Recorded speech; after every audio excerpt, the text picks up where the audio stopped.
မဲ့မင်္ဂလာပါတီချက်နာမည်ကတော့တီချက်ကျစနာဖြစ်ပါတယ်ဒီနေ့တသားမမီတို့ကိုတီချက်ကပြင်ပရုပ်တွင်ဆွဲပုံမြင်လေးကိုဖတ်ပြပေးရမှာဖြစ်ပါတယ်ကဲကြည့်လိုက်ကြရအောင်နော်တခါကတောအုပ်ကြီးထဲမှာအလွန်ချောအလွန်လာတယ်လို့နာမည်ကျော်ကြတဲ့ကြောင်မင်းသားလေးနဲ့ကြီးမင်းသမီးလေးတို့လက်ထပ်မင်္ဂလာဆင်နွှဲကြတဲ့တရိษံပေါင်းစုံလေးလာကြပြီးတိတ်ပျော်စရာကောင်းတာပေါ့ကွယ်သူတို့ဇနီးမောင်နှံဟာသားလေးတစ်ကောင်ရရှိတဲ့ကြီးနဲ့ကြောင်ပေါင်းဆက်ထားတဲ့ဒီအကောင်လေးဟာဖေဖေကြောင်လိုလည်းမဖြူမေမေကြီးလိုလည်းမနှက်ပဲမီးခိုးရောင်ဖြစ်နေတာပေါ့ကွယ်သူဟာကြောင်လိုလည်းကုန်းပေါ်မှာညံဆန်ပြီးကြီးလိုလည်းလေထဲမှာပြန်နိုင်တဲ့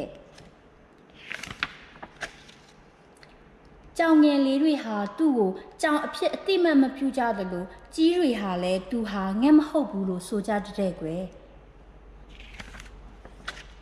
သူဟာဘတ်တဝါလေးလဲလို့သူ့ကိုယ်သူစဉ်းစားလို့မရဘူးသူ့ဖေဖေနဲ့မမေကတော့မင်းဟာဖေဖေနဲ့မမေတို့ရဲ့တားရတနာလေးပေါ့ကွယ်လို့ပြောပါတဲ့တ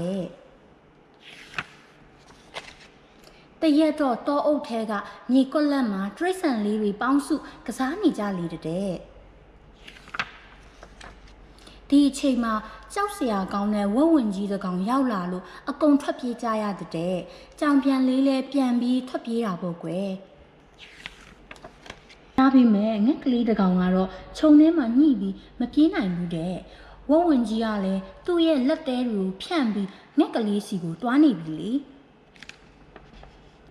ငှက်ကလေးကတော့အစားခံရတော့မှာပဲဆိုပြီးကြောင်ပြန်လေးတိတ်ကိုစိတ်ပူသွားမိတယ်သူ့ကိုရံပြူရင်လည်းပြုတ်ပါစေတော့ဆိုပြီးဝဝင်ကြီးကိုတဟုန်ထိုးပြန်သွားလိုက်တဲ့ငှက်ကလေးကိုကယ်ဖို့ပါ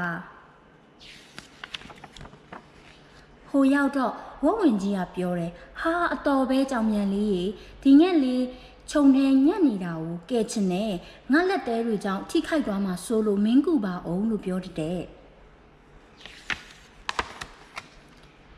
ကြောင်ပြန်လေးဟာအလွန်အံ့ဩရတယ်ဝဝင်ကြီးဟာငှက်ကလေးကိုတိုက်ခိုက်ဖို့လာတာမဟုတ်ပါလားကြောက်စရာကောင်းတဲ့အတွင်ရှိပေမဲ့လေးစားလောက်တဲ့စိတ်ထားရှိပါလားဆိုတာသူသိသွားတယ်မျိုးကြီးကြောင်ပြန်လေးဟာပြင်ပရုပ်ထက်စိတ်ကောင်းရှိဖို့အရေးကြီးတာကိုသိသွားတဲ့သူဟာကြီးပဲဖြစ်ဖြစ်ကြောင်ပဲဖြစ်ဖြစ်အရေးမကြီးတော့ဘူးလို့သူ့ကိုသူကောက်ချက်ချလိုက်လေတဲ့မိတို့ရေဒီပုံမြင်လေးကနေပြီးတော့ပြောချင်တဲ့ message လေးကတော့ဒီရုပ်ဆိုးတာရုပ်ချောတာဟာအဓိကမကြပဲသူတပားကိုကူညီရိုင်းပင်းတတ်တဲ့ဒီစိတ်ထားဟာအရေးကြီးပါတယ်ဆိုတဲ့အကြောင်းလေးကိုပြပြပေးသွားချင်တာဖြစ်ပါတယ်ဒါဆိုဒီနေ့ကတော့ဒီလောက်ပါပဲအားလုံးနောက်ဗီဒီယိုမှာတွေ့ကြမယ်နော် bye bye